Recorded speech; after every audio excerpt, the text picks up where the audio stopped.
क्योंकि जब मैं जॉब मार्केट से निकल रहा था उसने मेरे को बहुत अच्छी लर्निंग एक इक्विटी मार्केट में दे दी थी। मार्केट जब गिरती है बड़े से तो बड़ा पैसा वहाँ पे बनता है। कोविड में वो हुआ था। हम जितनी भी गवर्नमेंट आ जाए, जितना भी बात कर लें, नो मैटर व्हाट, इतना तो मेरे को सेंस हो गया था कि टाइम तो इंडिया का है। वन थिंग इज, जो आपकी वेल्थ ग्रो करेगा या किसी की भी वेल्थ ग्रो करेगा वो है कि कंसिस्टेंट इन्वेस्टिंग। इंडिया को अगर यूएस चाइना से कॉम्पीट करना है तो इंफ्रा के बगैर तो नहीं हो सकता। It could be real estate, it could be ancillary to real estate और anything that is infra. India में स्पिरिचुअलिटी का जन्म हुआ है, so for sure it will come back stronger, और वो आ भी रहा है। आई थिंक लास्ट 10 years में देखेंगे तो इंडिया के स्पिरिचुअल जो गुरुज है, जो they have also gain good momentum.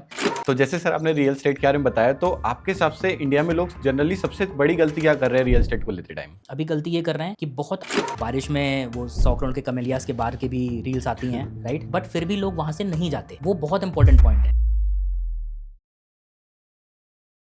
आज के टाइम में रियल एस्टेट में हर कोई इन्वेस्टमेंट कर रहा है, पर क्या आपको पता है एक ऐसा भी तरीका है जिससे आप अपने रियल एस्टेट के रिटर्न्स को डबल कर सकते हैं? और किस तरीके से आप एक नॉर्मल जॉब करके भी 5 से 6 प्रॉपर्टीज को ओन कर सकते हैं? और किस तरीके से पता कर सकते हैं कि आपको कौन सी लोकेशन चूज करनी चाहिए रियल एस्टेट लेने के लिए? और किस तरीके से होम लोन लेकर के आप फायदा उठा सकते हैं? तो यही सब जानेंगे आज के गेस्ट से, जिन्होंने नॉर्मल जॉब करके अपनी 5 to 6 प्रॉपर्टीज बनाई है और साथ में इनका स्टॉक मार्केट में भी 2 करोड़ का पोर्टफोलियो है। तो जानेंगे बिना टाइम वेस्ट करे, तो स्टार्ट करते हैं। So hi sir, welcome to our show.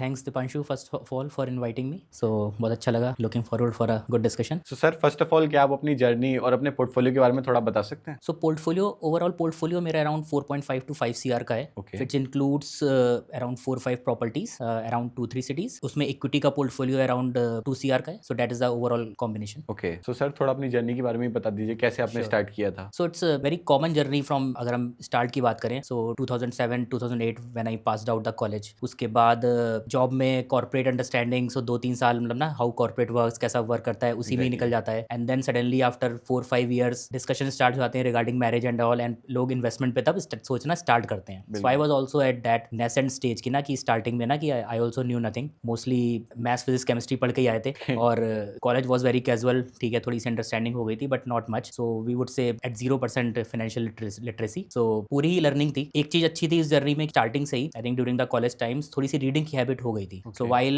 जब मैं जॉब कर रहा था स्टार्टिंग में 2-3-4-5 years, मैं रीडिंग करता था बहुत, बट हाँ वो एनफ नहीं थी, रीडिंग एनफ नहीं थी, क्योंकि हमें कहीं भी, स्पेशली आई थिंक जो मुझे लगता भी है कि हमारी स्कूलिंग में या कॉलेज में एक मिसिंग एलिमेंट है फाइनेंशियल लिटरेसी का हमारे एजुकेशन सिस्टम में, जिसकी वजह से अचानक से कम टाइम में हम इतना जल्दी ग्रो नहीं कर सकते अपनी literacy. So it took time for me, और मैंने मेरे इक्विटी और रियल एस्टेट दोनों में ही रॉन्ग डिसीजंस हुए हैं starting, in both of them, ठीक है। आई थिंक स्टार्टिंग में मतलब मैंने भी पहले सोचा कि अच्छा स्टॉक है, देख लिया उसको, अच्छा सही लग रहा है और मैंने ले लिया। ऐसी रियल एस्टेट में भी सब लोग ले रहे थे कि एवरीवन वाज गोइंग कि अच्छा ये अच्छा चल रहा है तो हमने ले लिया। सो दोनों में ही आई हैड अ ना, you can say breakup kind of a thing. लेकिन इक्विटी में क्या है कि इट इज सस्टेनेबल, क्योंकि आप बहुत ज्यादा अमाउंट नहीं डाल सकते। एग्जैक्टली। रियल एस्टेट में तो स्टार्टिंग अमाउंट ही बहुत ज्यादा होता है। सो वहां पर अगर स्टक हो जाता है, सो इट टेक्स यू, मतलब ना कि एक आपको 2 स्टेप पीछे कर देता है। और मेरे साथ भी ये हुआ था कि स्टॉक से तो यू कैन से कि 2-3 महीने पीछे हो गया होगा with respect to my savings, but real estate में you suddenly go back to 2-3 years। So वो एक हार्ड हिटिंग पॉइंट था, जिसकी वजह से आई थिंक मेरी जो जर्नी थी, आई थिंक जो मैंने स्टार्ट करी थी, जैसे ही मैंने स्टार्ट करी उसके बाद देन आई रियलाइज कि ठीक है, मतलब इक्विटी में mutual fund is the one way which is the safer way. So mutual fund में जाते हैं। सो बाई 2013 और 2014 I kind of go full into, मतलब ना मैं फुल ऑन म्यूचुअल फंड्स में अंदर चला गया था, right. And during my journey I think 2012 में मेरी मैरिज हो गई थी। So my wife was also earning, so we both decided to live on a rent from that time, क्योंकि उस समय तो प्रॉपर्टी नहीं ले सकते थे। We went into full on mutual fund में, हम दोनों ने अपना इन्वेस्टमेंट स्टार्ट किया। So overall I would say कि हमने स्टार्ट किया रफली around eight that point of time in 2013 और 14 20,000 to 25,000 पर मंथ की SIP से, based on the salary, respective salary at that time, उस हिसाब से हमने स्टार्ट किया। और जैसे जैसे हमारी सैलरी इसके बाद बढ़ती गई 2020 14 से 15 16 एक्सेट्रा, सो हमने इसको स्टेप अप भी किया। इसमें बहुत सारी जर्नीज थे जहाँ पे स्टेप डाउन भी हुआ है, अप भी हुआ है, depending on the various factors. Like मेरी वाइफ है, उनकी जॉब पहले थी, फिर बीच में उन्होंने ब्रेक भी लिया because of our daughter, and then she reentered after covid times into the job market. So बीच में कम भी हुआ है, ज्यादा भी हुआ है। So there is no straight journey, but yeah I would say it was a consistent journey, कि डिसिप्लिन जर्नी थी वो मेरी, क्योंकि already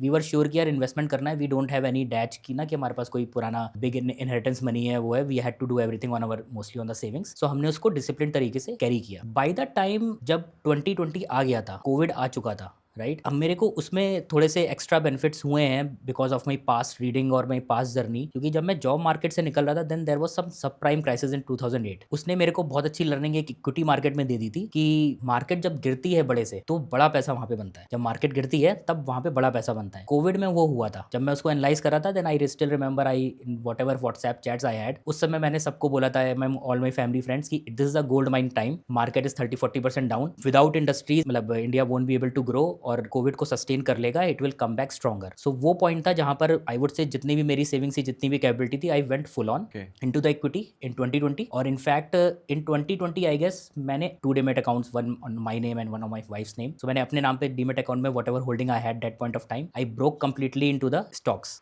so that was one thing, one major churn I have done in my journey, right. कि क्यों मैंने ऐसा किया था, क्योंकि वाइल मेरा पहला स्टार्टिंग दोनों में ही हार्ड ब्रेक था with equity and real estate both, but 2014 से 2020 तक one thing which I was consistently doing during my job was avid reading, right. So मेरी मोस्टली दो ही हॉबीज रही हैं ओवरऑल, एक ट्रैवलिंग की और एक रीडिंग की। So travelling give you good exposure, like ना आपका एक माइंड ओपन होता है, you see different things, see how demand supply works, how cities develop, how those things work. और रीडिंग से एक्चुअल पता लगता है हाउ हमारा ओवरऑल इकोनॉमी किधर जा रही है। इतना तो मेरे को सेंस हो गया था कि टाइम तो इंडिया का है, और हम जितनी भी गवर्नमेंट आ जाए, जितना भी बात कर लें, नो मैटर व्हाट, इंडिया का टाइम है, क्योंकि India is at the cusp of developing, कि मतलब यहाँ का जो ब्राइट माइंड है it will turn out something big into after 20-30 years. So इस जर्नी का पार्ट होना तो बनता है। देन आई डिसाइडेड कि यार जितनी भी नॉलेज है अपनी उसको स्टॉक्स में यूज करते हैं, आई वुड से with a pinch of good risk. I know कि यार एक डिसेंट अर्निंग देखो हो चुकी थी तब तक, right. My wife was also earning और हमारा पोर्टफोलियो एक ठीक ठाक साइजेबल अमाउंट का था उस समय के हिसाब से। देन आई थॉट दैट कि ठीक है रिस्क तो बनता है, so I had that risk appetite कि मैं स्टॉक्स में जा रहा हूँ, नोइंग वेरी वेल, और ये ऑडियंस के लिए भी जानना बहुत जरूरी है, whenever someone is entering into the stocks from mutual funds or from proper equity manager to yourself, there will be a good amount of risk and that is very tough to sustain। कि मतलब वो मान के मैं चल रहा था कि जब मैंने डाला था कि अगर वो 50% भी हो गया then I will be still okay, ठीक है। सो उसके बाद से स्टॉक जर्नी हुई है and then from then till now there is no looking back on the stocks investment journey। So from 2020 till today whenever I get any good saving amount, जो मेरे पास एक लमसम हो जाता है, I already had a some watch list of stocks जिसमें मैं invest कर देता हूँ। So this is on the equity which is going very well I would say, and I would say very close to my heart। Equity is always मैंने इतनी reading कर ली है, I know about how industry works, how multiple things work, which industry we have to go, which is the sunrise industry, which is the sunset industry, so that has helped a lot। तो majorly sir आपको conviction कैसे आया था कि यही एकदम best time है मेरा इन्वेस्ट करने का, क्योंकि आपने कहा अपनी सारी अपनी इन्वेस्टमेंट विड्रॉ कर ली थी डायरेक्ट इक्विटी में इन्वेस्ट करने के लिए, तो आपने किस तरीके से सोचा कि क्योंकि उस समय तो सारे सेक्टर्स गिरे हुए थे, तो किस तरीके से आपने वो चीज डिसाइड करी थी? सो एक चीज तो ये है कि ऐसा नहीं है कि कोई टाइम आता है तभी हमें टाइम देख के इन्वेस्टमेंट करना है। So this will apply both to equity and real estate. की सबसे बड़ी मिस्टेक ही जो लोग करते हैं वो यही करते हैं कि कई बार ना वेट में अपना टाइम चला जाता है, right. That I knew very well. So the when I say कि मैंने अपना म्यूचुअल फंड का पोर्टफोलियो स्टॉक्स में कन्वर्ट किया, so I took 1 hour to do that, 1 hour means whatever the time, की मतलब मैंने आज म्यूचुअल फंड ब्रोक किया, so it comes back into my account after 2 days। So third day I was all into stocks. So I don't wasted a single day for taking decision कि what I have to buy, that I have already in mind. So यहाँ पे दो चीजें हैं। One thing is जो आपकी wealth grow करेगा या किसी की भी वेल्थ ग्रो करेगा वो है कि कंसिस्टेंट इन्वेस्टिंग, ठीक है। एकदम परफेक्ट तो कोई ये नहीं बता पाएगा कि यार ये इंडस्ट्री ही अच्छी थी या वो इंडस्ट्री अच्छी थी, वो हम अपने एनालिसिस से हर कोई अपनी अपनी इंडस्ट्री में जाएगा। लेकिन अगर कोई कंसिस्टेंटली है इंडस्ट्री में, so what will happen eventually, right. अगर हम 10 years का हॉरिजॉन देखते हैं, right, so what will happen, 2-3 साल एक इंडस्ट्री अच्छा करेगी, then maybe it will take a little relax time and then maybe some other industry will pick up, maybe then it will take a relax time, then any other industry will pick up. So अगर 10 years की journey कोई देखेगा तो वो उसको इतना mind नहीं होगा कि भले वो थोड़ी सी एवरेज इंडस्ट्री में भी कई टाइम में 2-3 साल तक रुका रहा है। तो आई ऑल्सो डोंट गो कि ना कि यार ये इंडस्ट्री अब है तो इससे निकल जाओ पूरा। I usually see when I am getting into any industry, right, I see it should be a sunrise industry for 20 years। Okay, that's it. क्योंकि मेरा शॉर्ट टर्म का गेम ही नहीं है। I don't have to exit after 5 years unless and until. So I think in my whole journey I think 2-3 times that may be I have to break my stock और आई have to sell my stock. That was primarily because of कि कोई compliance issue आ गया था company में, because of that I have to break it. Otherwise industry wise I was very sure. For example I think infra sector, right, which is one of my favourite one. Infra sector की India को अगर US China से compete करना है by 2045 तो infra के बगैर तो नहीं हो सकता। Infra has to be there. So anything related to infra, it could be real estate, it could be ancillary to real estate और anything that is infra. India में हाईवेज बहुत बन रहे थे, वो मैंने देख लिया था 2020s में आफ्टर निटकरी। सो कुडोज टू निटकरी for great highways now at least at the center level. So I know कि मतलब auto boom will continue, people will continue to buy car, will move, technology will change, EV will come, maybe hydrogen horizon will come, but it is going to continue, it's a sunrise industry. ऐसी और भी industries है, right? It has to be sunrise industry, that is more important, विच आई सी कि अगर normal returns overall index का अगर 12% है, तो अगर आप सनराइज इंडस्ट्री में इन्वेस्टेड हो, then you will comfortably get 14 to 15%। तो दैट इज ब्रॉडली राइट। अब ऐसा नहीं कि एवरी सब कुछ इन्वेस्टमेंट परफेक्ट होगा, कुछ उसमें हिकअप्स होंगे, कुछ कभी कंपनी गलत सेलेक्ट हो जाएगी, कभी कुछ हो जाएगी, so that happens. My target is कि अगर मैं 10 स्टॉक्स शॉर्टलिस्ट कर रहा हूँ, सो उसमें 6-7 स्टॉक तो अच्छे निकल के आने चाहिए। सो दैट विल कंप्लीटली कम कि यार ना कितनी रीडिंग करी है, क्या एनालिसिस है। So entry point is a good point कि यार ना कि आप किस इंडस्ट्री में घुस रहे हो। So infra is one, auto industry is one. Recently I would say in last 1 to 2 years I have been very bullish on the travel industry, tourism Okay, industry, travel. tourism industry, because naturally I feel कि ना कि I think people have, I think a sizable amount of Indian population now has a decent money, right? As we can see जो हमारे last I think reports भी आई हैं budget में और सब में कि I think recent GST cut के बाद जो इंडिया का कंजम्पशन है that is good enough, right? और ट्रैवल ऐसी चीज़ है कि people will go a little extra mile to afford it, they will try to, or because of the Instagram and all those things people have lot of aspiration to travel, click photos, create reels, publish it, and वो चाम नहीं जाने वाला और ये और बढ़ेगा। सो इसकी एक और लॉजिक भी है जो विच अब वो मैंने रीडिंग से और जस्ट फ्रॉम द ऑब्जर्वेशन मैंने निकाली है कि जब हम सिटी में रहते हैं, right, so generally life would be little hectic. You move from village to tier 3 to tier 2 to tier 1, the hectic life will also grow. You will have more money but you will be in a more running mode, और you will be more, so your mind would need a vacation after a certain time. So अगर हम देखते हैं कि यही pattern अगर हम US या किसी और बड़ी डेवलप्ड कंट्री में देखते हैं, यूरोप वगैरह में, they do lot of travel because they are already living in the cities, they are already living in a developed world. India is going to be developed now in next 20-30 years, whatever time it takes. So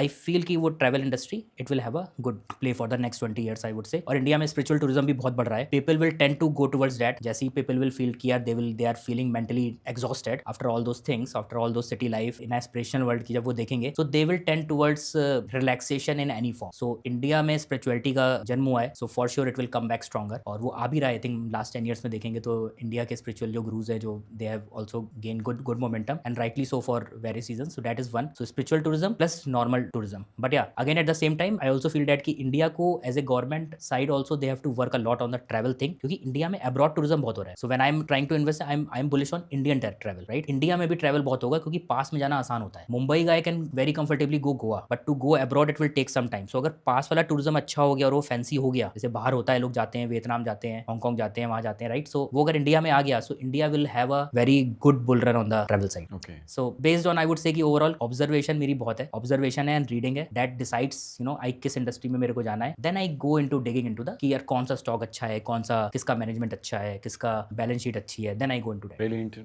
interesting sir जो भी आपने बताया। तो sir जब आपका इतना अच्छा stock में चल रहा था तो आपने रियल स्टेट पे कैसे शिफ्ट किया? हाँ, सो वो अगेन पॉइंट है कि while I was all good, I think it was 2022 time in Gurgaon, right? Everything was fine, job mostly घर से थी and got some good time to kind of relax and think how things are going on. So equity portfolio was doing really well, right? While the time that equity portfolio was really doing well, right, suddenly I sense something in the market, right, around myself। Till that time I was not so bullish on real estate and those kind of things। I thought it's too complicated ना कि जाओ buy करो, ये करो, वो करो। Suddenly in 2022 I really see that people have started inquiring about buying a new home after COVID or for whatever reasons, right? A big surge in the inquiries, not in actual buying but in the inquiries। People had a tendency to यार कि यार मेरे को घर लेना है, ठीक है? सो मैंने देखा कि मतलब ऐसा ही है, मैं जिस सोसाइटी में उस समय रहता था वहाँ पे हर जगह एक प्रॉपर्टी डीलर की शॉप होती है, राइट?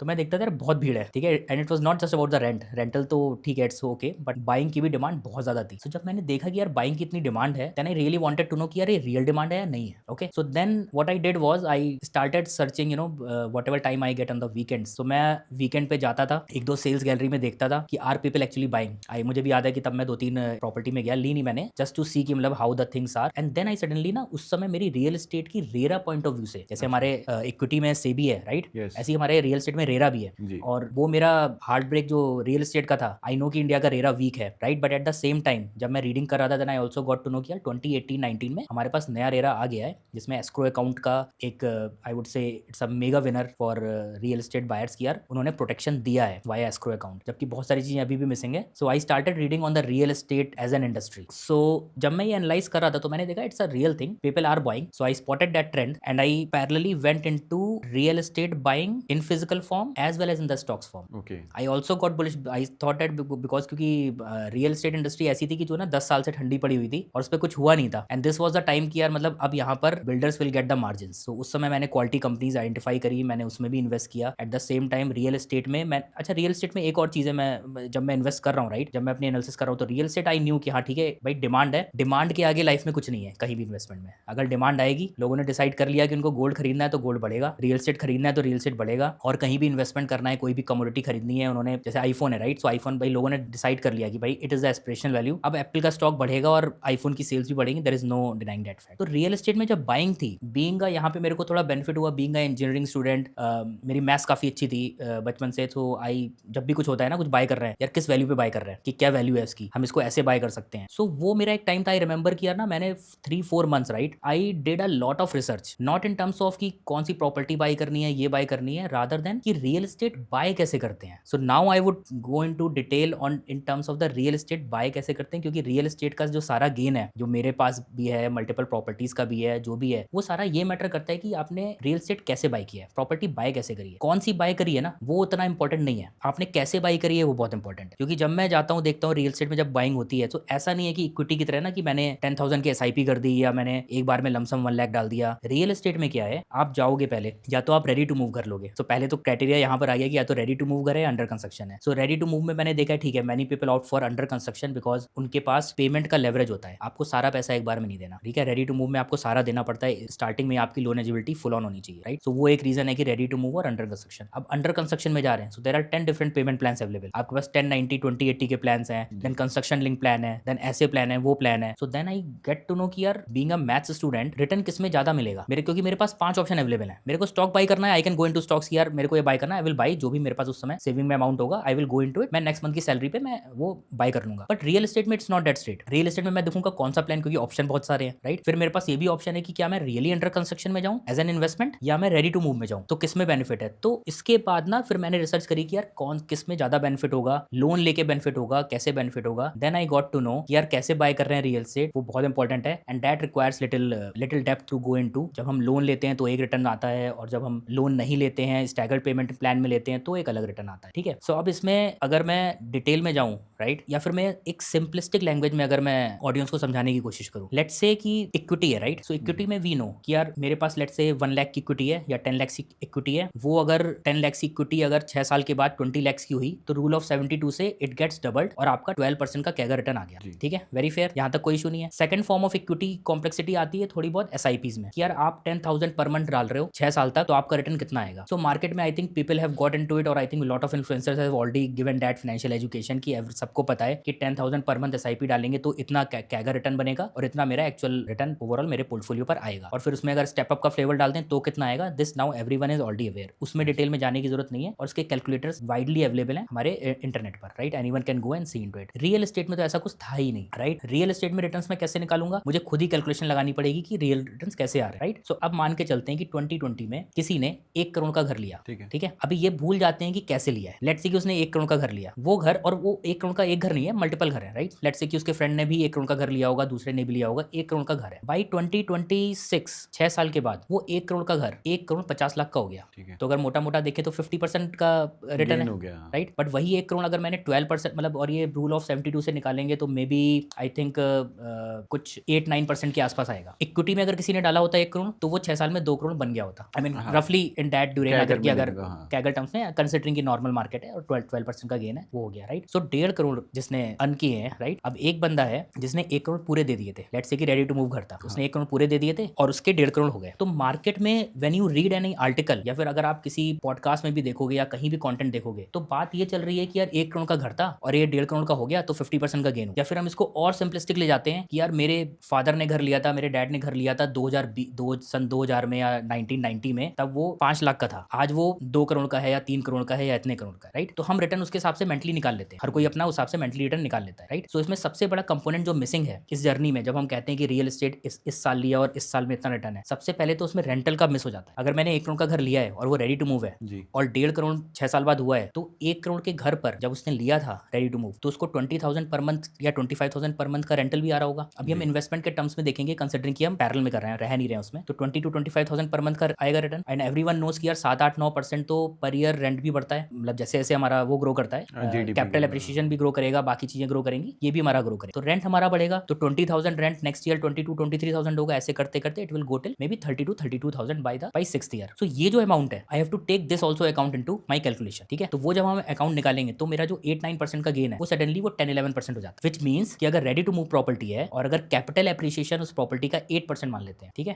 ठीक है। और रेंटल एप्रिसिएशन मान लेते हैं कि so it varies city to city, it varies from 2 to 4% depending on the city. Like Delhi और बॉम्बे वाले रीजन में आई थिंक 2 to 3% रहती है, we can consider 2.5। Pune Bangalore वाले रीजन में I think it is around 3.5 to 4, right. But जो भी calculation है, right, capital appreciation 8% and may be 3% of the rental appreciation on an average. So rental 3% है property का, but वो 3% भी with respect to the capital appreciation grow करता है, वो भी ग्रो करता है। सो इवेंचुअली वो 3% ही रहेगा 6 ईयर तक, बट उसकी underlying value it will increase. So overall we can comfortably say कि यार 8% हमारा कैपिटल एप्रिसिएशन है और 3% हमारा रेंटल एप्रिसिएशन है, तो 11% तो हमारा सबसे पहले तो एप्रिसिएशन हुआ उस प्रॉपर्टी का, राइट। अभी हम कह रहे थे इंडेक्स फंड में 12% है, 12% है, तो ये काफी क्लोज आ गया, राइट। तो यहाँ पर एक स्टोरी है कि मतलब दिस वन शुड नो कि rental appreciation also needs to be counted, और वो कैसे काउंट करेंगे वो हम कैलकुलेशन में लगा सकते हैं, that is one way. Other way हम कैसे निकाल सकते हैं कि उसमें कि हमने उस 20-25,000 को लेट से कि हमने उसको फर्दर एसआईपी में डाल दिया, so that also is my return. So either way one can calculate, so this becomes one return. But अभी भी इक्विटी विल ओवरशाइन, राइट। अगर मैं एज ए इन्वेस्टमेंट देख रहा हूँ और मेरे को घर में नहीं रहना है, so equity will have a good one. और मतलब आई कंसिडर कि यार कोई अगर ऑलरेडी इक्विटी का फैमिलियर है, so he can also generate यार नॉट जस्ट 12%, इवन 13-14-15%। तो जब मैं अपनी एनालिसिस कर रहा था और जब मैं अपने पोर्टफोलियो को देख रहा था, इक्विटी के पोर्टफोलियो को, तो मैंने देखा यार मेरे इक्विटी का पोर्टफोलियो का कैगर तो यार अच्छा खासा है। इवन आफ्टर लाइक अभी भी मैं देखता हूँ कि अगर 1.5 साल से मार्केट नहीं भी गई है, जब भी गई है, it was never below 12-13%। It has hit I would say 19-20% at a time, but now also it is considerably at 15-17% overall, right, which is I would say good. अब रियल एस्टेट में मैं तभी इन्वेस्टमेंट करूंगा जब मेरे को उससे ज्यादा रिटर्न मिले, राइट, अदरवाइज तो मैं नहीं करूंगा। सो वन थिंग वॉज कि मैंने देखा I can get a loan, क्योंकि मेरे पास अमाउंट नहीं आया, मैं सैलरीड पर्सन, मेरे को लोन लेना पड़ेगा। सो अभी जो हमने देखा एप्रिसिएशन वो था 8% capital appreciation, 3% was a rental appreciation, so it becomes around 10-11% we can say, right. अब अगर मैं लोन लेता हूँ, then I did the calculation, then it I found that after taking a loan that 8 which has become 10.5 to 11 with rental, it has now become to 14-15%, which means कि I know कि अगर property का appreciation 8% बढ़ रहा है, then combining rental and the home loan leverage benefit, I can comfortably get 14-15% return. तो जैसे sir आपने रियल एस्टेट के बारे में बताया, तो आपके हिसाब से इंडिया में लोग जनरली सबसे बड़ी गलती क्या कर रहे हैं रियल एस्टेट को लेते टाइम? सबसे बड़ी गलती रियल एस्टेट में आई वुड से कि एक तो यही है कि लोन नहीं ले रहे हैं या कम ले रहे हैं, एक वो गलती है। दूसरी गलती ये भी है कि हम सही लोकेशन आइडेंटिफाई नहीं कर रहे हैं, ओके। राइट। सो अगर हम लोकेशन पे आते हैं कि अभी होता क्या है कि जब प्रॉपर्टी मार्केट ग्रो कर जाती है, और ये मैं अगर अभी के मैं लाइव सिनेरियो की बात करूं, सो अभी एवरीवन नो कि लास्ट 2-3 ईयर्स में property market has matured in a sense, right, कि एक लेवल पे मैच्योर हो गई है। अब लोग गलती अभी की डेट में क्या कर रहे हैं, अभी गलती ये कर रहे हैं कि बहुत आउटर में कहीं कुछ सस्ता प्लॉट ले रहे हैं, कोई चीप वैल्यूएशन वाली चीज ले रहे हैं। वो सबसे बड़ी गलती कर रहे हैं कि लोग बहुत ज्यादा आउटर में जा रहे हैं। और कई बार ये भी है कि लोग टायर 2 टायर 3 सिटीज में भी जा रहे हैं इन द इन्फ्लुएंस की यार वहां पे टिकट साइज कम, क्योंकि अभी जिनके बजट में था उन्होंने ले लिया, जिनके बजट में नहीं है दे हैव अ टेंडेंसी कि यार in the race of this, right, they have to also buy something. अब वो बड़े से शहर में बाय नहीं कर सकते, सो दे थिंक यार ये तो बहुत आउटर में चले जाओ, कोई 20-30 लाख की चीज ले लो या 50 लाख तक की चीज ले लो, भले वो ग्रोथ अच्छी ना दे वो ठीक है, उसको तो स्टोरी सुना देते हैं लोग और लोग ले लेते हैं। अदर थिंग इज कि लोग टायर 2 टायर 3 सिटीज में अननेसेसरी जा रहे हैं, राइट। सो तो इसकी लॉजिक बहुत ही सिंप्लीफाई करी हुई है, राइट, कि आपको मेन मार्केट में रहना है, आपको मेन मार्केट में रहना है इन द सेंस कि हमें वहां पे प्रॉपर्टी लेनी है जहाँ पे जॉब्स हैं, जहाँ पे आज के दिन में जॉब्स हैं या फिर अगले 3-4 साल में आप श्योर हो कि वहां पर जॉब्स होंगी। क्योंकि इन अ वे ना, अगर अभी आप देखो, मैं इसको बहुत इंटरेस्टिंग वे में बताने की कोशिश करता हूँ कि अभी पिछले 2-3 साल में सबने बहुत सुना होगा गुड़गांव के बारे में, राइट, कि गुड़गांव में पॉल्यूशन बहुत है, दिल्ली में भी पॉल्यूशन है, गुड़गांव में भी पॉल्यूशन है, इंफ्रास्ट्रक्चर बहुत खराब है, बारिश में वो 100 करोड़ के कमेलियास के बाहर के भी रील्स आती हैं, राइट, बट फिर भी लोग वहां से नहीं जाते। वो बहुत इंपॉर्टेंट पॉइंट है। एवरीवन, अगर आप सोशल मीडिया पे देखोगे तो मुझे नहीं लगता कोई लखनऊ जयपुर की उतनी बुराई कर रहा है जितनी गुड़गांव और बेंगलोर की बुराई कर रहा है। बेंगलोर में आई थिंक मैं अभी रिसेंटली में गया था तो आई सॉ, मतलब ना, बेंगलोर में हैवी ट्रैफिक है, 5 किलोमीटर ट्रैवल करने के लिए it takes sometimes more than hour, right, more than our.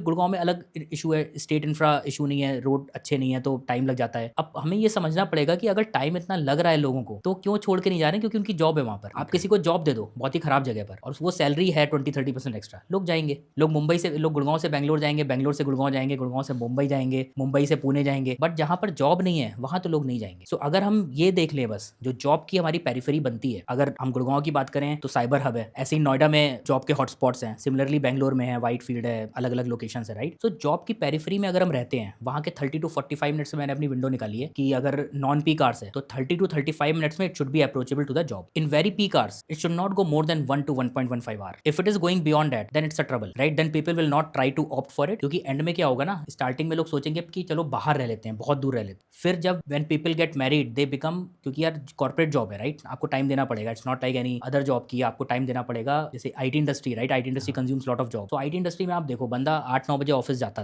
है, पहले कोविड के पहले आता था, अब दोबारा जाने लग गया है। 8-9 बजे ऑफिस जाता है, फिर 5-6-5-6 बजे वो घर आता है। अगर वो 1.5 से 2 घंटा ट्रैवल करेगा और उसके बाद आई थिंक मोस्टली क्लाइंट्स अभी भी हमारे यूएस, जो हमारे प्रोजेक्ट्स होते हैं आईटी के मोस्टली यूएस और यूरोप के होते हैं, तो उसको कई बार शाम को भी जाके भी कॉल अटेंड करनी पड़ती है घर पर, तो उसका फैमिली टाइम तो पूरा किल हो गया राइट। तो वो धीरे धीरे वो फैमिली रियलाइज करेगी आफ्टर सम टाइम कि यार ना बेटर है कि ठीक है हम 5,000 महंगा रेंट देके अंदर रह ले। So what people are doing is people are moving from outer, they are coming towards as they grow right, as they realise and go matures, वो जाके सिटी के मेन जॉब की लोकेशन के पास ले लेते हैं, भले थोड़ा सा महंगा हो, चाहे वो बाइंग ऑप्शन हो चाहे वो आपका रेंट ऑप्शन हो। सो वो हो गया कि महंगी चीज ही बहुत महंगी होती है रियल एस्टेट में right, and it will continue to happen. हमें सस्ती जगह नहीं लेना है। वो वन ऑफ सिनेरियोज आपको मिलेंगे बहुत सारे, किसी ने ना वहां पर जाके ना बहुत दूर यहाँ पे पानीपत में ये ले लिया था वो ले लिया था, दो आउटलायर्स की बात नहीं हो रही है। बात हो रही है कि ब्रॉडली कि आपकी इन्वेस्टमेंट ऐसा होना चाहिए कि आपका मतलब 90% चांसेस हो कि it will grow well, super well ना भी करे बट अंडर को ना करे, क्योंकि रियल एस्टेट में अगर स्टक हुआ ना कुछ, अगर कुछ नहीं हुआ या अच्छा नहीं किया तो वो बहुत खराब करता है। सो बहुत सिंपल है, जॉब के आपको आसपास 30 to 45 मिनट्स में यू हैव टू इन्वेस्ट, और आप आगे फोर्सी कर लो आफ्टर 5 ईयर्स कि कोई डेवलपमेंट अगर ऐसा आ रहा है जो आपको रियली में लग रहा है कि 5 ईयर्स के बाद वहां पर, अगर जो मैं देखता हूँ मोस्टली कि 5 ईयर्स के बाद वहां पे प्रैक्टिकल लेवल पर अगर वहां पर चीजें आएंगी और वो लोकेशन ज्यादा पास हो जाएगी जॉब से, then I invest there. So big cities, tier 1 cities, if money is a concern go for a smaller unit. तो एज अ सैलरीड एम्प्लॉय अगर कोई अगर चाहता है कि अब मैं अपनी जो है प्रॉपर्टी परचेज करता हूँ, तो उसको परचेज करने के लिए उसको क्या क्या चीजों का ध्यान रखना चाहिए? अगर वो सैलरीड है तो होम लोन पे लेना चाह रहा है, तो उसमें काफी सारी डिफिकल्टीज आती है या काफी सारी चीजें आती है, तो उसको किस तरीके से देखना चाहिए या क्या करना चाहिए उसको? तो इसमें बेसिकली क्या है कि नो डाउट बेसिक नॉलेज होनी चाहिए right. So what happens is कि मतलब सडनली लोग क्या करते हैं कि अचानक लोगों के दिमाग में आता है नहीं यार प्रॉपर्टी लेनी है। अब एक्चुअल में क्या है कि अगर उनके पास है, एक गलती तो लोग ये भी करते हैं कि प्रॉपर्टी लेने के डिसीजन में ही बहुत टाइम का गैप कर देते हैं। What I am saying is कि जब हम इन्वेस्टमेंट कर रहे हैं और प्रॉपर्टी बाय कर रहे हैं, so whatever maths you have to do just do it very quickly. कि अगर आपको लग रहा है कि खुद के घर में रहना है, अगर एज ए इन्वेस्टमेंट है तो बहुत सिंपल है, आप किसी भी जगह जाके ना आप इन्वेस्ट कर दो, आप चेक कर लो कि वो रेरा सर्टिफाइड प्रोजेक्ट है। If it's from the listed builder very good, उसमें और आप डबल श्योर हो जाते हो। और एक एडवांटेज आज की डेट में ये भी है कि 2018-19 में जो रेरा आया था that is a good one. 2018 के 19 के बाद के अगर हम प्रोजेक्ट्स देखेंगे एज एन एग्जांपल राइट, वो mostly it has got constructed. तो अगर कोई अंडर कंस्ट्रक्शन में भी जा रहा है it is okay to go, but with the listed player जिसकी बैलेंस शीट वगैरह थोड़ी सही हो वो आप देख लो। अदरवाइज ना व्हेन आई से कि यार आप किसी भी एंटर कर जाओ, क्योंकि व्हाट हैपेंस इज ना why the wait time has given lot of bad returns to everyone जिसने प्रॉपर्टी में इन्वेस्ट किया है। कि मेरे साथ में बहुत सारे लोग 2022 में भी बात कर रहे थे, 2023 में भी बात कर रहे थे। व्हाट हैपेंस कि they wanted to buy but they did not end up buying, they had their money with them. So अब हमारा इन्फ्लेशनरी इन्वायरमेंट है। सो होता क्या है कि जब प्रॉपर्टी बढ़ती है ना वो सारी ही बढ़ती है। So you will miss that cycle. जैसे इक्विटी में भी होता है राइट, इक्विटी में we don't know exactly, we can't time that well right, कि हमने स्टॉक ऐसा नहीं कर सकते ना 2 महीने के लिए ना ले, पता लगा उस 2 महीने में ही बढ़ गया। सो प्रॉपर्टी मार्केट में भी यही हुआ है, जब प्रॉपर्टी बढ़ती है तो सारी बढ़ती है। जो खराब प्रॉपर्टी थी वो भी बढ़ी, गुड़गांव में जो 5,000 पर स्क्वायर फीट पर थी वो भी 8,000 पर स्क्वायर फीट हो गई, जो 8,000 पे थी वो 11,000 12,000 हो गई, और जो कमेलियाज जैसी 50,000 पर थी वो भी 80,000 90,000 पर हो गई। So one thing is which very important कि लोगों को सबसे पहले तो क्विकली डिसीजन लेके बाय करना बहुत जरूरी, if they have the money to buy it right. If they are already invested in somewhere then it is still okay, they can take account. Otherwise RERA is there, go with the listed player. Location आप main prime location try करो कि prime location या उसके पास find करो। And other thing is right कि जैसे मैं अभी प्रायर भी बता रहा था लोकेशन वाले पॉइंट में, कि हमें ना अभी जो इंडिया की पूरी ग्रोथ चल रही है टायर 1 सिटीज में, तो उसका कॉम्पिटिशन हो रहा है टायर 2 के साथ, बट जॉब्स टायर 2 में नहीं जा रही। सो व्हाट हैपेंस इज कि आप या तो मेन प्राइम मार्केट में ले लो, गुड़गांव के, बेंगलोर में, बॉम्बे में, अदरवाइज उसकी पेरिफेरी भी ले लो, immediate periphery. When I say immediate periphery it doesn't mean to outer, it should not be go to you going to like, अगर मैं गुड़गांव के एग्जांपल लूं, you should not go to Panipat और पटौदी और मतलब very very far right. It should be very approachable कि यार ठीक है इमीडिएट आउटर है, 45 मिनट्स के लिए 1 आवर लग रहा है but 1 our is okay. Go from 45, go from time. I would simply से आप गूगल मैप्स उठाओ, गूगल मैप्स में आप टाइम देखो, पीक आवर का टाइम देखो कि जो मेन हॉटस्पॉट्स हैं आपकी प्रॉपर्टी जो लोकेशन है वहां के, कि वो कितना टाइम ले रहे हैं। नॉन पीक आवर में देखो, उसके हिसाब से आप कैलकुलेट करो, that is the best way to opt for a property. आपके अकॉर्डिंग सर होम लोन पर घर लेना चाहिए या डायरेक्ट परचेज करना चाहिए? हाँ, होम लोन पे ही घर लेना चाहिए, क्योंकि होम लोन में ओवरऑल रिटर्न्स ज़्यादा मिलते हैं। और होम लोन में होता है इवेंचुअली ये है, आपको बैंक इंडिया में सैलरीड क्लास पे किसी भी तरह का लोन है पूरे इंडिया में, वो सैलरीड क्लास के लिए होम लोन का सबसे कम, that is at I think currently वो 7 to 7.5 के बीच में ट्रेड कर रहा है। I think 1 year back it was 8 years, अभी रेपो रेट कम हो गया है, तो 7% पे लोन मिल रहा है। और आप अगर अगर 10-11% पे अर्न कर रहे हो तो naturally you will get a debt arbitrage benefit की ना कि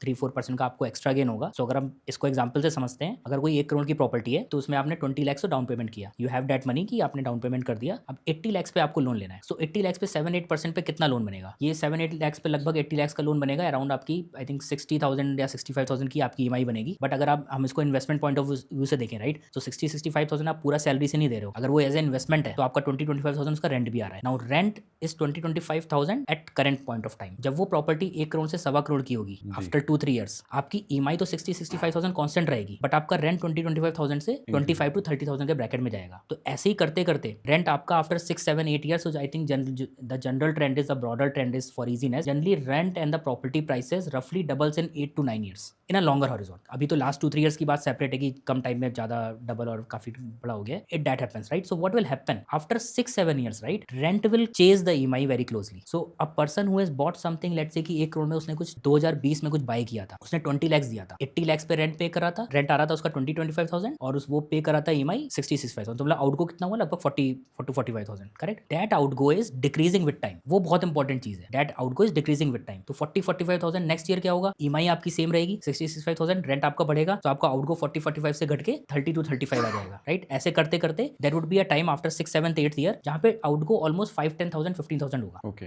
नेचुरली, राइट, क्योंकि EMI will be remain constant और रेंट आपका बढ़ता जाएगा। Now at that point of time अगर हम ध्यान से देखें, कोई बंदा अगर 2020 में है वो एक सर्टेन सैलरी पर होगा, सो बाय द टाइम एट 2026 उसकी सैलरी भी ग्रो करेगी। तो जो भी डिफरेंशियल अमाउंट है आफ्टर 3-4 ईयर्स उसको पता ही नहीं लगेगा ज्यादा कि कितना आउटगोस का जा रहा है, that will become quite meaningless कि यार 15-20,000 जा रहा है तो इट्स ओके। अब अगर उसको कोई दूसरी प्रॉपर्टी बाय करनी है, now that comes again into कि how people go into multiple properties even with salary, he very comfortable he can go into a second property after 5th और 6th ईयर, क्योंकि उसका आउटगो ही बहुत कम है। 20 लाख उसने पहली सेविंग से दे दिया था फॉर सम रीजन, अब उसके पास अगर फर्दर सेविंग आती है, अपनी वो सेविंग कैलकुलेट करता है, he would have a more better eligibility of a loan taking capacity, और उसकी सैलरी भी ज्यादा हो चुकी होगी। अगर उसके पास पहले सैलरी उसकी 1 लाख थी तब उसकी 1.5 लाख हो चुकी होगी, अभी तो वो आउटगो ज्यादा दे सकता है। So he can get into second property और वो अकॉर्डिंगली अपना प्रॉपर्टीज का प्लान कर सकता है। ओके। तो आपके अकॉर्डिंग हमको लैंड लेनी चाहिए या फिर हमको अपार्टमेंट्स लेनी चाहिए, और आपके हिसाब से लॉन्ग टर्म में कौन ज़्यादा प्रॉफिटेबल हो सकता है? अच्छा क्वेश्चन है और काफ़ी डिबेटेबल है। सो मेरा कंसेंसस अपार्टमेंट की तरफ रहता है फॉर वेरियस रीजंस। ओके। अब दोनों ने ही बहुत अच्छा ग्रो किया है। फर्स्टली इट्स नॉट दैट कि now I am saying anything कि मैंने अपार्टमेंट बाय किया है तो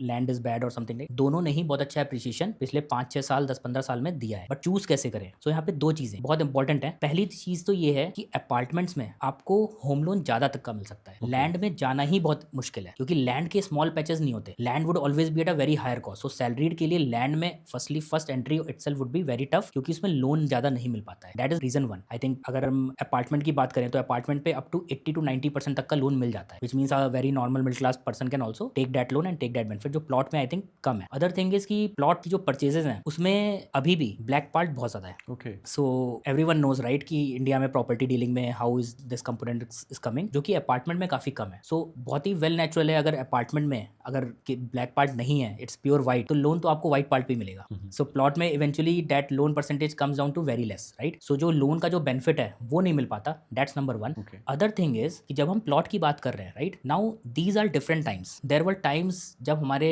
फादर और वो सब ना घर अपना प्लॉट लेके बनवाया करते थे। आज वो टाइम नहीं हमारे पास, तो प्लॉट मोस्ट प्रोबेबली लोगों ने जो लिए भी हैं मोस्टली वो एज इट इज पड़े हैं। अब वो कैलकुलेशन में अगर आप देखोगे तो प्लॉट अगर लिया है किसी ने 1 करोड़ का तो वो हो सकता है 2 करोड़ का हो गया हो, और प्रॉपर्टी हो सकता है उसकी कॉरस्पॉन्डिंग जो उसके बगल में है वो 1 करोड़ की 1 करोड़ 80 लाख पर ही हो, ठीक है। तो यहाँ पर आपको लगेगा कि यार प्लॉट ज्यादा है, but again coming back to my earlier calculation कि प्लॉट ने आपको रेंट नहीं दिया है। प्लॉट पे आप बनवाओगे, आप कुछ इन्वेस्टमेंट करोगे, तब आपको वो जाके रेंट देगा। That's number 2। Third point plot में क्या है कि मोस्टली जो प्लॉट सेल हो रहे हैं वो आई एम कंसिडरिंग कि यार ना वो बिल्डर फ्लोर टाइप सेल हो रहे हैं। वो किसी या तो स्टेट अथॉरिटी के प्लॉट्स हैं, उनका अगर आप डेवलपमेंट जाके देखोगे तो उनका डेवलपमेंट ऐसे होता है कि मान लीजिए एक प्लॉटिंग है तो वहां पर किसी बिल्डर ने आके 100 प्लॉट काट दिए। अब वो 100 प्लॉट काटे हुए हैं। अब आप ध्यान से देखना कि क्योंकि आज के जो रिटर्न्स है ना वो फ्यूचर के एस्पिरेशंस को के हिसाब से डिटरमाइन होंगे, क्या फ्यूचर में लोग वहां रहना चाहेंगे। अब आप 2 चीजें देखो, इधर आपका प्लॉट है, इधर आपका अपार्टमेंट है। जो अपार्टमेंट आपने लिया था वो 1000 अपार्टमेंट एक साथ बिल्डर बना रहा था। वो ऐसा नहीं कर रहा था कि 100 अपार्टमेंट पहले बना दिए। There would be tower wise segregation की पहले 2-3 टावर बना देगा, बट ऐसा नहीं करेगा कि एक टावर में आधी साइड है आधी साइड नहीं, वो पूरा टावर ही बनाएगा। So eventually I would say कि जो अपार्टमेंट है वो अगर अंडर कंस्ट्रक्शन है वो जब रेडी होगा तो सारे लोग एक साथ आएंगे रहने। It will be a liveable society. उसका एक एक्स्ट्रा एप्रिसिएशन लोगों को मिलेगा एट पोजीशन, जो प्लॉट में लोगों को नहीं मिलेगा। सो प्लॉट में क्या होगा, प्लॉट इज देयर, प्लॉट का अपना लैंड की वैल्यू बढ़ रही है वो तो एप्रिसिएशन होगा, it's not denying anything. So plot में क्या होगा, जब प्लॉट में 3-4 साल के बाद जब वहां पे रहने वाला ज़्यादा होगा, पोजीशन लोग लेंगे, उसका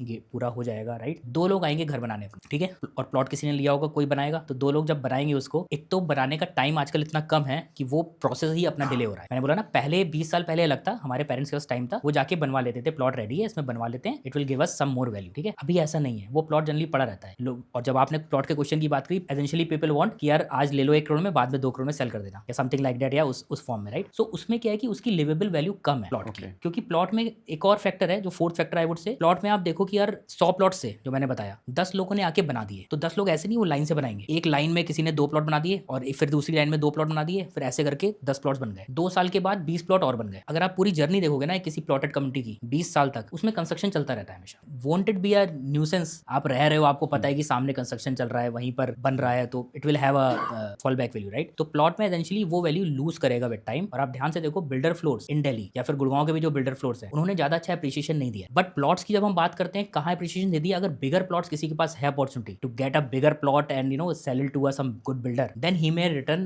गेट मेगा रिटर्न्स। बट यहाँ पर हम मोस्टली हम सैलरीड की बात कर रहे हैं, right, of a common people. So common people के लिए प्लॉट में एंटर करना would be I am saying plot as a sunset sector, right. जैसे हम इक्विटी में बोलते हैं, it's a sunset sector, sunrise sector है अपार्टमेंट्स। Okay. मतलब गोइंग फॉरवर्ड लोग अपार्टमेंट में रहना चाहते हैं। अच्छा, एक और इंपॉर्टेंट रीजन जो आई थिंक मैंने कवर नहीं किया, पिछले 5 से 10 साल में people have realised big time कि apartment living is more aspirational और मोर बेटर। एक कोई बंदा है, उसने वो एंड में शादी करेगा, फैमिली सेटअप करेगा, बच्चे होंगे, suddenly his or her decisions will start converting from him to her, to his or her kids, right. Kids आप देखो, अगर प्लॉट में रह रहा है, बिल्डर फ्लोर पे रह रहा है, नहीं रहना चाहेगा, घर के बाहर से गाड़ी निकल रही है, अपार्टमेंट में रह रहे हो, राइट, आपके पास गेटेड कम्युनिटी है, उसमें आपके पास स्विमिंग पूल है, आपके पास वो फैसिलिटीज हैं जो कि प्लॉट्स में आपको कभी नहीं मिलेंगी। सो फ्यूचर वैल्यू जो है वो अपार्टमेंट में ज्यादा मिलेगी, क्योंकि वो लिवेबल बहुत है। अगर किसकी डिमांड ही नहीं होगी, प्लॉट में कोई रहना नहीं चाहेगा, बिल्डर फ्लोर पे कोई रहना नहीं चाहेगा, तो naturally it will have a bad investment. So I think from now onwards ना, जब दोनों की प्राइसेस बहुत बढ़ चुके हैं, unless it is a gated plot, so there is one option which I am, मैं क्लियर कर दूं कि ना, people should not get confuse. कई बार होता है कि यार एक गेटेड कम्युनिटी है, जैसे आई नो अबाउट गुड़गांव कि वहाँ पर सेंट्रल पार्क है, आई थिंक पीपीटीपी, उन्होंने कुछ ना गेटेड कम्युनिटीज बनाई है, तो वहाँ पर क्लब वगैरह अवेलेबल है। वहाँ पर अगर आपने लिया है तो may be it's still a little better, but हाँ, वो इशू तब भी आएगा, वो वाला जो मैंने लोन वाला बताया कि लोन पूरा नहीं मिलेगा। So that is one factor. तो इसलिए I think apartments are the sure shot winner, there is no point going to plots at the moment. पर इसी के साथ एक और क्वेश्चन है मेरा, आई थिंक आपने भी रिसेंटली देखा होगा, काफी लोग इस चीज पे डिबेट करते हैं कि आप जैसे अपार्टमेंट ले लिए गेटेड कम्युनिटी में, और कुछ ही साल बाद उसके सामने ही अपोजिट में एक नया अपार्टमेंट बन रहा है। Correct, correct. तो अब ये प्रॉपर्टी पुरानी हो चुकी है और वो नई बन रही है, तो बिल्कुल, अल्टीमेटली उसकी डिमांड और उसके प्राइसेस ज्यादा बढ़ेंगे बिल्कुल, और बिल्कुल। इसके कम हो जाएंगे। तो ये भी तो एक कंसर्न रहता है लोगों के दिमाग में। हाँ, ठीक है, ये इंटरेस्टिंग पैटर्न है, मतलब, और अच्छा पॉइंट है रेस करने के लिए कि जो पुरानी प्रॉपर्टी है, it will start feeling inferior to the newer property. और ये गुड़गांव में तो बिग ब्लोन हुआ है, क्योंकि लास्ट 3-4 साल में जो प्रॉपर्टीज आई हैं नई वाली, it has gone over the roof, right. मैं ये एमिनिटीज है, मतलब आई थिंक काफ़ी प्रॉपर्टीज में आई थिंक बॉलिंग एले तक आ गया है। सो इसको हम ऐसे देखते हैं, जब आपने बोला, राइट, अभी हम ऐसे इन्वेस्टमेंट पॉइंट ऑफ व्यू से देखते हैं, ठीक है, आप रहना चाह रहे हो नई प्रॉपर्टी में, डेट इज सेपरेट, वो तो आपकी एस्पिरेशनल वैल्यू हो गई। बट मैं कह रहा हूँ कि कोई पुरानी प्रॉपर्टी है, पुरानी प्रॉपर्टी अगर लेट्स से 8,000 पर स्क्वायर फीट पर ट्रेड कर रही है, ठीक है। सो सबसे पहले तो मैं ये समझना पड़ेगा, जब सामने कोई नई सोसाइटी आ रही है ना, अगर उस समय प्राइस 8,000 चल रहा है, कहीं भी आप चेक कर लेना, टायर 1 सिटीज में कहीं भी जो नई प्रॉपर्टी आ रही है, वो प्रॉपर्टी स्टार्टिंग में बिल्डर साइड से ट्रेड ही होगी 11,000 से, ठीक है। अब हम ये कह रहे हैं कि वो 11,000 वाली ज्यादा ग्रो करेगी, एक्चुअल में ऐसा नहीं है, अनलेस एंड अनटिल आपकी पुरानी प्रॉपर्टी की ना कंस्ट्रक्शन क्वालिटी बहुत खराब थी। सो दैट इज वन एस्पेक्ट कि यार कंस्ट्रक्शन क्वालिटी हम देख सकते हैं, but again construction quality debatable है, क्योंकि demand supply overrides even the construction quality. यार अगर किसी को रहना है, घर ही नहीं है, तो ना पुरानी क्वालिटी के घर भी काफी ग्रो करते हैं। So coming back two example, जो 8,000 वाली प्रॉपर्टी थी, वो अगर 10,000 जाएगी, तो 11,000 वाली भी नेचुरली 13-14,000 जाएगी। बट दोनों ही ग्रो करते रहेंगे, दोनों ही ग्रो करते रहेंगे, क्योंकि अगर मैं अभी मैं आपको एग्जांपल देता हूँ, फॉर एग्जांपल डीएलएफ कमेलिया सबको पता है, right, it's 100 crore thing, right. 20 साल पहले वहां पे जो प्रॉपर्टीज डीएलएफ लॉन्च कर रहा था, नॉट कमेलियाज, अदर प्रॉपर्टीज जो उसकी लैंडमार्क प्रॉपर्टीज हैं, वो प्रॉपर्टीज लॉन्च कर रहा था आई थिंक 50 लाख, 60 लाख, 80 लाख। जब बाकी जगह प्रॉपर्टीज 20-30 लाख में लॉन्च हो रही थी, डीएलएफ अपनी प्रॉपर्टीज को because of the aspirational value वो लॉन्च करा था 50 लाख, मतलब डबल द वैल्यू। अब चाहे हम 20-30 लाख की प्रॉपर्टी की बात करें गुड़गांव की, या 50 लाख की बात करें, अगर हम आज बैक ट्रैक करते हैं तो सबने ही अच्छा रिटर्न दिया है। अब गुड़गांव तो पिछले 20 साल से ग्रो कर रहा था, नोएडा भी ग्रो कर रहा था, तो जो पुरानी प्रॉपर्टीज हैं, बस एक ही इशू है कि प्रॉपर्टी स्टक नहीं होनी चाहिए, property should be decently liveable. तो लोग गेटेड कम्युनिटी में even with these cons, right, कि मतलब कि कुछ इशूज होते हैं, पुरानी होती है, सीपेज ज्यादा आता है, वो आता है, it still gets a good value because demand for apartments are very high. और नई महंगी होगी तो पुराना लेने के लिए भी लोग होंगे। Only thing is it should not B in a that bad shape कि यार ना कि इट इज अबाउट टू डेटीरिएट, और वो क्या बोलते हैं उसको, रिकंस्ट्रक्शन वाले उसमें चला जाए, then that one can avoid कि यार ना जब प्रॉपर्टी बाय कर रहे हैं तो मतलब बिल्डर चेक कर ले, अगर बिल्डर ठीक ठाक क्वालिटी से बना रहा है, despite despite it is old it will give great returns. Okay. I think Mumbai का पवई क्लासिक एग्जाम्पल है. So Hiranandani had done great stuff in Powai. तब अपार्टमेंट बहुत ही सस्ते में सेल किए थे but quality was damn good कि मतलब आज भी जो नई प्रॉपर्टीज हैं they are also feeling sometimes ashamed कि यार ना कि 30 साल पहले ऐसा बना दिया था. तो जैसे कि सर हमने काफी बात कर ली स्टॉक्स और रियल एस्टेट के बारे में, तो आज कोई व्यूअर अगर इस वीडियो को देख रहा है और वो भी चाहता है आप ही की तरह 5 से 6 प्रॉपर्टीज बनाना और इतना स्टॉक्स में अपना पोर्टफोलियो बनाना, तो वो कैसे आपसे सीख करके इसे स्टार्ट कर सकता है, या क्या आप उसे फ्रेमवर्क या फुट स्टेप रहेंगे उसको स्टार्ट करने के लिए? हाँ, सो जैसे मैंने बताया कि इक्विटी एंड रियल एस्टेट दोनों ही अपने एक अच्छे फ्लेवर्ड इंस्ट्रूमेंट्स हैं and they are going to continue to do very well. India growing economy में है, अगले 20-30 ईयर्स मतलब सेफ है, राइट. Both will grow. हाँ, हो सकता है कि किसी की पेस कम हो, ज़्यादा हो, इस तरह से हो, right. So I would say framework wise जो मैंने अपना फ्रेमवर्क बनाया which is doing very well और वो बहुत ही कंफर्टेबल है फॉर अ सैलरीड क्लास कि दोनों जगह से रिस्क हटा दो. When it comes to real estate, right, अगर डाउट लग रहा है कि अंडर कंस्ट्रक्शन की बनेगा नहीं बनेगा, go with the ready to move. आप लोन ले लो, जितनी आपकी लोन टेकिंग कैपेसिटी है, go full on to it and buy home, right. Eventually जो हमने पिछले सिनेरियो में आपको समझाया, राइट, कि after 7-8 years it will start diminishing कि मतलब आपके उसके ऊपर कोई लाइबिलिटी भी है उस लोन की, क्योंकि आपका रेंट ही कवर कर दे, राइट. वो बहुत इंपॉर्टेंट है. So one can go into multiple properties like that first of all. तो अगर किसी की सैलरी ज्यादा बढ़ गई है 3-4 साल में, he has got a promotion, he can get into enter to a second property even a 3rd-4th year. What is the decision framework? Very simple framework. When your EMI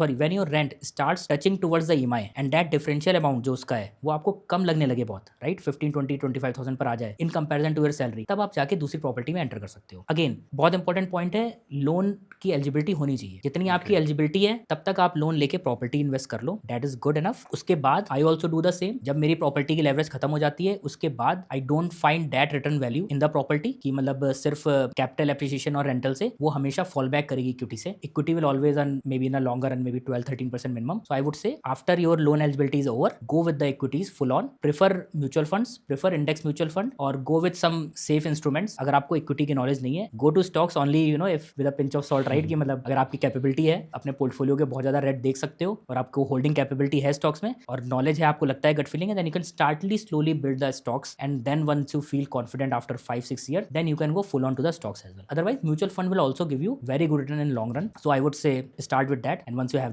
that knowledge then go with this equity stocks. जैसे कि sir आजकल सब लोग early investment start करना चाहते हैं, चाहे किसी भी चीज में हो, जिससे वो भी अर्ली रिटायरमेंट अचीव कर सके, तो आपके हिसाब से ये इंडिया में पॉसिबल भी है? अर्ली रिटायरमेंट का बहुत बड़ा मिथ है और यहाँ पे आई थिंक मेरे को बताना पड़ेगा कि before we talk of the early retirement, right, लोगों को इन्फ्लेशन जानना बहुत ज़्यादा ज़रूरी है. Okay, right. Inflation. I think जो हमने अभी तक भी जो भी पॉडकास्ट में बात करी है, राइट, हम जो बात कर रहे हैं 8%, 9%, 10, 11, 12, 13, 14% की, दिस इंक्लूड्स इन्फ्लेशन. मतलब कि आपके रियल रिटर्न्स तो कम ही है. इन्फ्लेशन ही अगर 6-7% है तो आपके रियल रिटर्न्स तो फिर 1, 2, 3, 4, 5, 6% ही बचे, राइट. सो जब हम अर्ली रिटायरमेंट की बात कर रहे हैं, early investing is obviously it's a gold, right. We have to go with the early investing which is very good, right. You will realise in after 15-20 years. But inflation इतना ज्यादा है कि आप जो एस्टिमेट कर रहे हो कि अर्ली रिटायरमेंट के लिए 2045 में आपको चाहिए होगा, that value itself, that money itself will lose value. मुझे याद है 20 ईयर्स पहले 1 crore was a big amount to retire. आज 5 करोड़ भी कम लगता है. सो रिटायरमेंट का अमाउंट मैं कितना भी बना लूं, राइट, हमें उसको इन्फ्लेशन एडजस्ट करना पड़ेगा सबसे पहले. That's number 1. अगर वो इन्फ्लेशन एडजस्टेड है then it's okay, then you can plan for early retirement. But अब हम रियल टर्म्स में बात कर लेते हैं at the mental level, right. What are we talking of early retirement? Are we talking of early retirement at 45 और 50? क्योंकि अगर हम 45 या 50 की अर्ली रिटायरमेंट की बात कर रहे हैं और जो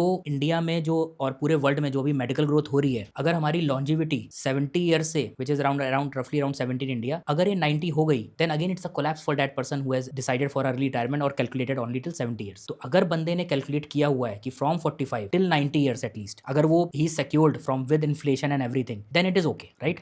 but now comes a third point. आप क्या इतने साल बगैर काम के, बगैर रिटायरमेंट के आप सर्वाइव कर पाओगे? Because you will start, what will you do? आपके एस्पिरेशंस बढ़ेंगे, आप चाहोगे 45 पे यार मेरे साथ में जो है वो he has grown that much. तो क्या आपकी कैपेबिलिटी है कि आपको सिंपल लाइफ जीने की? क्योंकि जो भी हम इन्फ्लेशन की बात कर रहे हैं, हम मान के चल रहे हैं, राइट, आप सिर्फ इन्फ्लेशन एडजस्टेड जियोगे. अगर आपको मेगा कुछ करना है then it you may feel short, right, कि मतलब यार आपको और ग्रो करना है, you want to have a more luxury home, then you won't have that capability अगर आपने अर्ली रिटायरमेंट लिया. Because after 45 people have the capability to earn. उन्होंने आगे अर्न करके बहुत कुछ किया है. Warren Buffett is the classic example. उनकी सारी वेल्थ 60 के बाद ही बनी है and he has enjoyed fully about that. और एक चीज़ मैं और उसमें कहना चाहूँगा अर्ली रिटायरमेंट में, क्योंकि बहुत सारे यंगस्टर्स भी होंगे जो देख रहे होंगे और जो काफ़ी सोशल मीडिया कंज्यूम कर रहे हैं, कि अर्ली रिटायरमेंट का सबसे बड़ा इशू जो मैंने पॉइंट डिस्कस किया ये नहीं है। अर्ली रिटायरमेंट का सबसे बड़ा इशू है कि ये सोचना कि हमें अर्ली रिटायर करना है। अगर आप अर्ली रिटायर कर रहे हो, इसका मतलब कि आप जो करने जा रहे हो अगले 20 साल में, that itself is not so interesting. तो मैटर ऑफ द फैक्ट ये है कि जो अर्ली रिटायरमेंट चाहता है वो कभी अर्ली रिटायर कर नहीं पाएगा, और जो अर्ली रिटायरमेंट एक्चुअल में कर सकता है वो कभी करेगा नहीं, क्योंकि वो अपने इंटरेस्टिंग वाली जर्नी में, for example I have a decent equity portfolio and property portfolio, maybe after 10 years I can decide for early retirement, but point is कि what I am doing good, then only I have made this portfolio, right. आप जो भी कर रहे हो, अगर आप उसको इंटरेस्ट से कर रहे हो, अच्छे से कर रहे हो, then only you will earn. So आप उसको क्यों छोड़ना चाहोगे? अगर मैं ना देखूं, अभी मैं अगर रीडिंग ना करूं, अगर मैं इक्विटी इन्वेस्टमेंट में री इन्वेस्ट ना करूं, स्टॉक्स ब्रोक करके ना करूं, या मैं जो ना करूं, then I will lose value, so I will continue to do that. So वो एक एस्पेक्ट है कि आई वुड से कि ना अर्ली रिटायरमेंट यंगस्टर्स के लिए सही नहीं है। They should thrive for I mean long life and long work. हाँ, वन थिंग इज श्योर कि they can switch to a better alternatives, उनका जिसमें इंटरेस्ट है। For example if someone has a, so I think India is growing, right, तो किसी का music में interest है, right, so they can switch to the music stream, they can switch to the sports, they can go to the passion stream, they can smartly switch to the passion stream, because you would require the capital to invest in your kids education and those kind of things as well. We don't know after 20 years what situations would be, right? So early retirement is not a that great thing. Okay, but generally sir आपने आजकल देखा होगा जो younger audience है, basically जेन जीज जिन्हें आप कह सकते हो, जो अर्ली अभी जस्ट अपना करियर स्टार्ट करा है, वो लोग काफी ज्यादा एक्साइटेड है मतलब अर्ली रिटायरमेंट को लेकर के, क्योंकि आपने सोशल मीडिया पे भी देखा होगा आजकल हर कोई इसी चीज की बात करता है। तो आपके हिसाब से ये सही चीज है? सी सो वन थिंग इज, देखो ये अच्छा है कि मतलब कंज्यूम कर रहे हैं, हमें आज की डेट में एजुकेशन के अलावा हमें एक मीडियम मिल गया है, राइट, कि हम we can consume, but whatever we are consume, right, तो हम कहते हैं right we should not be living on a borrowed conviction. हम क्यों कहते हैं बेसिकली कि हम अभी पॉडकास्ट कर रहे हैं, मैं अपना इनसाइट्स शेयर कर रहा हूँ, they have to understand it well, they should not just follow क्योंकि मैं कुछ बोध कर रहा हूँ, कोई और पॉडकास्ट होगा उसमें कोई और कुछ बोल रहा होगा, there would be lot of things, right, which is good, but you have to take a final decision out of it. तो हमें अपना जो जेन जी ऑडियंस है उनको अपना फ्रेमवर्क बनाने के लिए उनको वो जर्नी कैरी करनी पड़ेगी। सो फॉर एग्जाम्पल मैं हूँ या कोई और है जिसने अगर वेल्थ जनरेट करी है, हमने अपनी एक जर्नी बनाई है, हमने किसी को just as it is copy नहीं करी है, वॉरेन बुफे को एज इट इज कॉपी कर लिया है, राइट, या किसी और को कॉपी कर लिया है। सो जेन जी ऑडियंस को कंज्यूम करें, अपना फ्रेमवर्क बनाएं, अपने ऊपर इन्वेस्ट करें कि अपनी को क्रॉस चेक करें, राइट, कि जो मैं बोल रहा हूँ क्या इट्स वाइबल है कि नहीं है, क्या वो फिट हो भी रहा है नहीं हो रहा है। अदरवाइज क्योंकि बहुत सारे फोमो में, बहुत सारे रॉन्ग नोशंस में जो कि सोशल मीडिया पे चलते हैं, अर्ली रिटायरमेंट हो गया, कंपाउंडिंग हो गया, बहुत सारे नोशंस हैं जो मार्केट में चलेंगे, बट अगर they will start learning it and अपने उसकी नॉलेज को अपने सिनेरियो में फिट करेंगे, अपने माइंड में फिट करेंगे, देन दे विल रियलाइज यार सही डिसीजन क्या है। So they need to really invest into themselves, to listen to more podcast, listen to more maybe more reading, and then take their own consensus कि यार उनके हिसाब से क्या होना चाहिए, and then they can try in bits, right, कि अभी किसी ने स्टार्ट किया है, सैलरी ज़्यादा नहीं है, so they have to invest some time, I would say for Gen Z, कि some time वो इन्वेस्ट करें कि यार ठीक है वो पॉडकास्ट कंज्यूम कर रहे हैं, उससे अपना एक बनाएं, अपना एक फ्रेमवर्क को अपग्रेड करें, देन मे बी वो कुछ रीड कर रहे होंगे, उससे अपना फ्रेमवर्क बनाएं। अब वो अपने जॉब में भी होंगे, job also they have to enhance, right,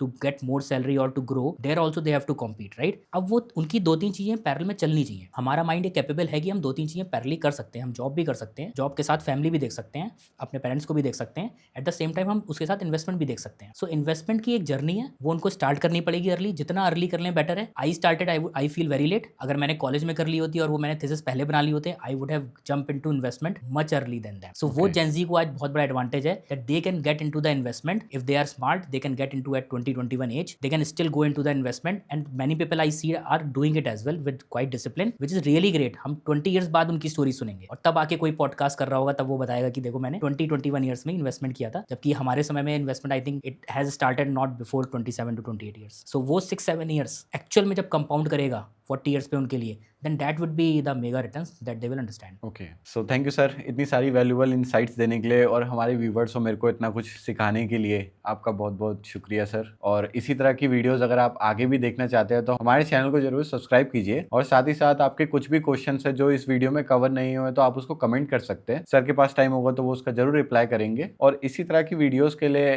comment कीजिए, और साथ में आप इसी तरह की वीडियोस देखने के लिए बेल आइकन जरूर दबाइएगा।